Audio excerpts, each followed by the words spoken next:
Hey guys, this is BMS here, and welcome back to a game that gave me momentary hydrophobia. It's Castlevania 3. Last time we took out Stage 8, which was, I believe, the Castle Hall, if I'm not mistaken. Anyway, here we are in the penultimate level, second to last. And this is fucking hard right here. You know, I mean, it would be the hardest level in the game, but some of the Alucard levels are a little bit more tedious. But in terms of just sheer difficulty, this one by far takes the cake. Now, right out of the bat, we're greeted with a little Fleman gauntlet here. Basically the same in Stage 4 in Castlevania 1. Same deal here. Keep moving along, whip as they drop, and you shouldn't have that big of a problem. Of course, if you miss one, they're probably going to swamp you, and that can be very hazardous to your health. Keep in mind you can only take 4 hits before you die, so yeah. Don't let them overwhelm you, basically. That's brilliant advice, isn't it? Of course. Anyway, this is where it gets really fucking hard here, like I said. This game, I mean, so far it's had its ups and downs in terms of difficulty.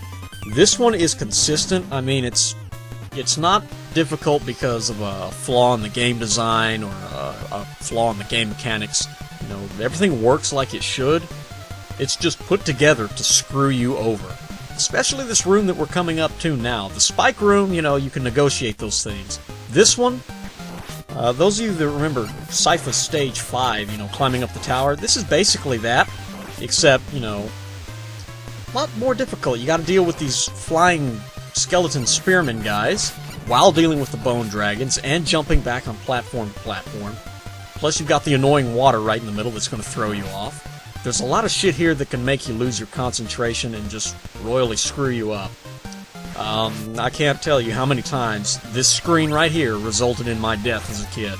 Over and over. It took many repeated tries just to get past this screen.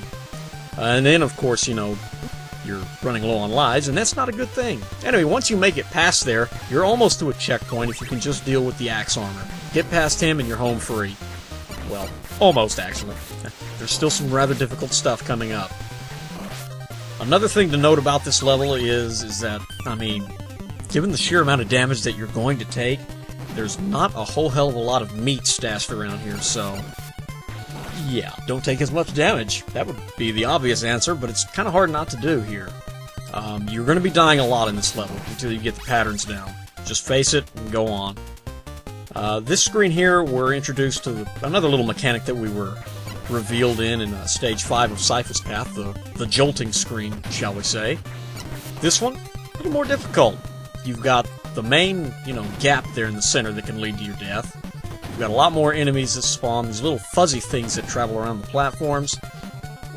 I don't know, there's just so many factors here that combine, and it can really, I don't know, it's pretty difficult. You shouldn't die here, per se, unless you get caught off guard by an enemy that spawns. But still, it's a good health waster, if that makes any sense. And for the upcoming area, you're going to need all the health you can get. Plus this one, I mean, it's not all that long, but it can get kind of tedious, and if you're not careful, once again, don't get ahead of yourself here. Mainly because, well, that right there. It likes to spawn those little fuzzy things that revolve around the platforms. Not good. Anywho, this level here, it's not super short, and it's not super long either. It's pretty much just average. The only thing is, like I say, each room is just chock full of stuff that's trying to kill you.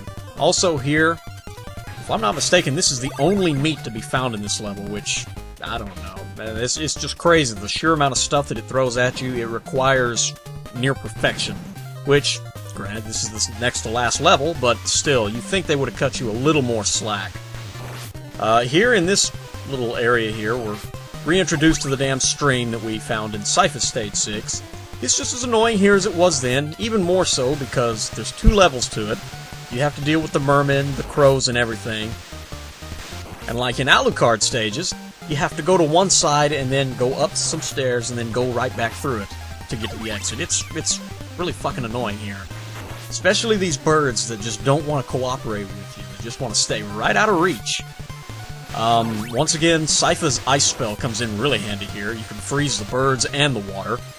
And these damn crows have a nasty habit of knocking you down the only 2 gaps that will make you go through it all over again. Very tedious, very bad. And here we are, the final area. Another little twirly block room with the skull heads, of course. kind of like one last final fuck you of the level decides to give you. Anyway, if you can make it through here, the boss, well, I'd like to say he's going to cut you some slack. No, he's pretty much the same as the rest of the level. Hard as hell. It's the doppelganger. It's Trevor only. He only has 2 attacks. He'll whip and he'll throw a cross. Now, if you have another character and you switch to them, he'll switch to whatever character you're playing as. Now, Sypha, I know, he'll smack you with whatever, her little Warakaya staff, and he'll also use her flame spell on you.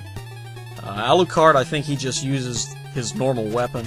Grant, I'm not really sure what he does. I've never actually fought this guy as Grant, but this is basically going back and forth, with no sub-weapons at least. With the Holy Water, you can kind of cheese him, but with the whip only, you just gotta move and stay out of his range, whip him when you can. There's a slight delay whenever he'll jump to a platform. That's your time to attack. Other than that, I really have no big helpful advice on this guy. Just keep running from him, basically. That's brilliant advice. Run. Anyway, once you take him out, with any luck, you're done with the second to last stage, and we can finally move on to the grand finale. Hope you guys enjoyed, and I'll see you then.